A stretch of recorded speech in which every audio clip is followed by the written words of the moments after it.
रहस्यमयी दुनिया में आप सभी का स्वागत है।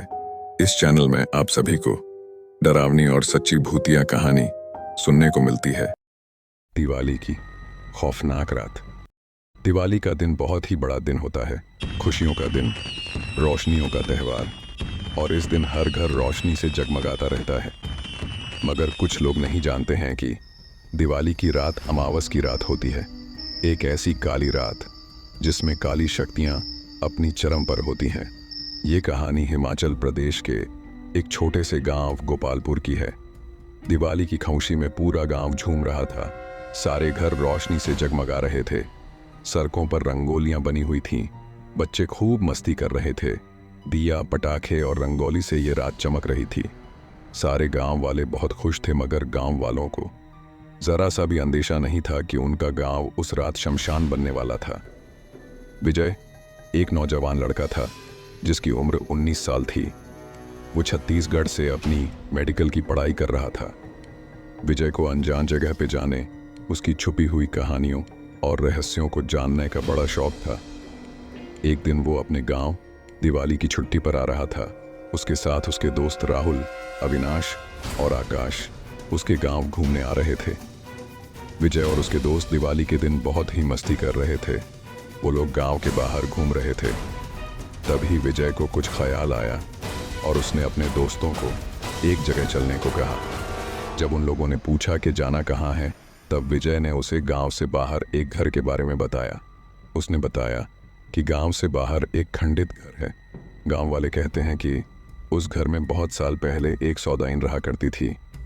विजय ने जब सौदाइन का नाम लिया तो उसके दोस्तों को कुछ समझ नहीं आया। तब राहुल ने विजय से पूछा कि ये सौदाइन क्या होती हैं।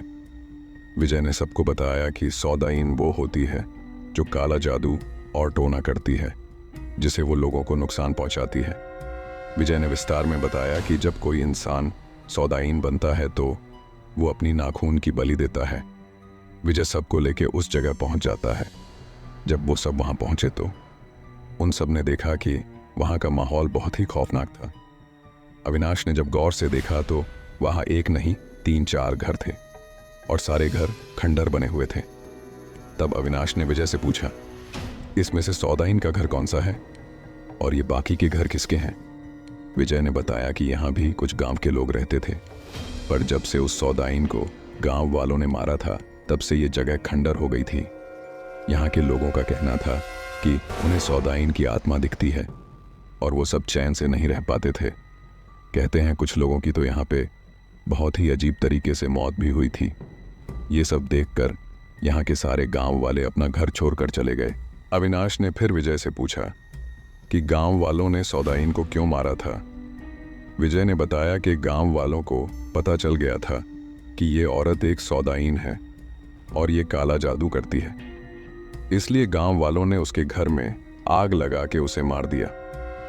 विजय सबको सौदाइन के घर के पास ले गया। घर पूरी तरीके से जली हुई थी, मगर उसका दरवाजा अभी भी मजबूती से बंद था। सबने मिलकर दरवाजे को खोला। जैसे ही दरवाजा खुला, उसके अंदर से किसी मरे हुए चीज की गंध आने लगी। विजय और उसके दोस्त उस घर के अंदर चले गए और उन सब ने अपने मोबाइल की लाइट से घर की हालत देखी। घर पूरी तरह से जली हुई थी, वहां की हर चीज राख बन गई थी। तभी घर में घूमते घूमते विजय को टेबल पर एक किताब दिखाई दी। पूरे घर में एक वही किताब सही सलामत थी। विजय ने अपने दोस्तों को आवाज दी और उन सबको अपने पास बुलाया। जब सब विजय के पास आए तो विजय ने सबको वो किताब दिखाई।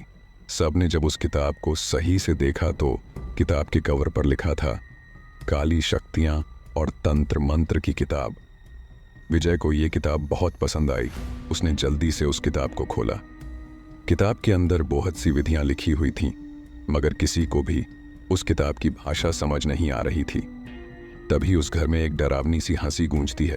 सब लोग ये हंसी सुन के बहुत डर गए और वो लोग घर से बाहर निकल गए। जब सब बाहर आए तो उन्होंने देखा कि विजय घर से बाहर नहीं निकला था। वो उस घर में किताब को पकड़े खड़ा था और उसकी आंखें चमक रही थीं। राहुल ने जब विजय को उसी घर में बुत बना देखा तो वो उसे लेने गया, मगर तभी राहुल ने देखा कि विजय किताब के एक पन्ने को खोला और कुछ मंत्र पढ़ने लगा। राहुल को समझ नहीं आ रहा था कि जब विजय को उस किताब में लिखी भाषा मालूम नहीं है तो वो किताब पढ़ कैसे रहा है। राहुल इसी सोच में डूबा हुआ था कि तभी विजय की आंखें चमकने लगीं और उसके अंदर से खून आने लगा। राहुल समझ गया था कि विजय किसी के बस में है। जैसे जैसे वो मंत्र पढ़ रहा था उसकी आंखें लाल हो रही थीं। विजय के मंत्र के प्रभाव से पूरे गांव को काले बादल ने घेर लिया था। मौसम अचानक से बदलने लगी। तेज हवा चलने की वजह से सारे घरों की दिए बुझ गए थे। गांव में गुप्त अंधेरा छा गया था। सब लोग ये मंजर देखकर घबरा गए। तभी एक डरावनी चीख गूंजती है और एक काला साया उस अंधेरे से निकलता है और सारे गांव वालों को एक एक करके अपने अंदर समा लेता है।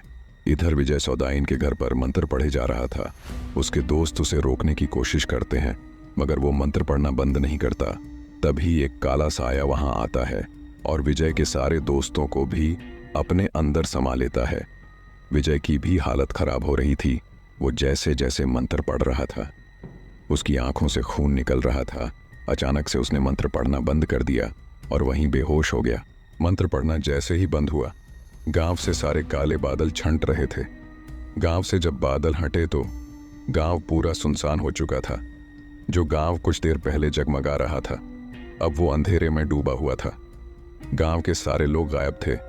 तभी एक काला साया वहां आया और खौफनाक तरीके से हंसने लगा।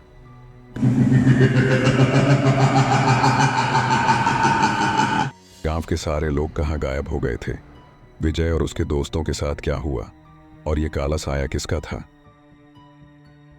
हेलो दोस्तों, रहस्यमयी दुनिया की तरफ से आप सभी को दिवाली की ढेर सारी शुभकामनाएं।